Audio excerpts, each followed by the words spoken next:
The last time America had a gasoline crisis, Jimmy Carter, the second worst president in American history, was turning the USA into a left-wing cesspool, and the Arab oil terrorists cut off our oil because they knew they could get away with it. Today we have another gasoline crisis because America has no president, and the America-hating leftists who have seized control of Washington, D.C. are welcoming attacks on the USA from all directions.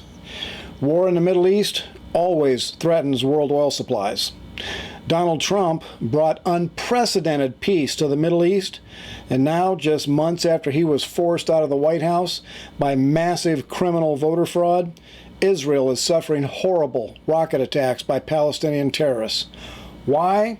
Because the Democrats who have seized control of the White House fully support violence against the nation of Israel.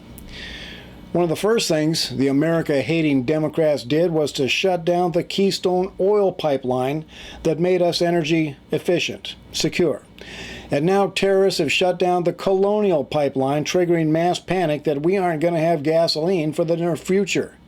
America is panicking because we all know that the Democrats cannot be trusted to defend the American people, and the Republicans will never stand up against the Democrats. The Democrats who seized Washington, D.C. don't care any more about the American people than they do about unborn babies. They don't care if Americans die as long as they get to stay in power. These are dangerous times for the USA.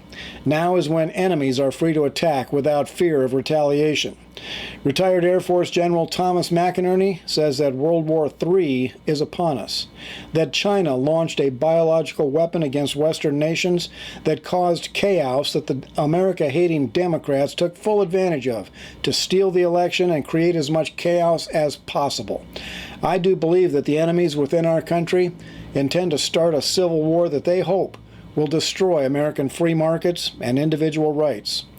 Communist China is licking its chops at the possibility of the USA becoming a communist slave state.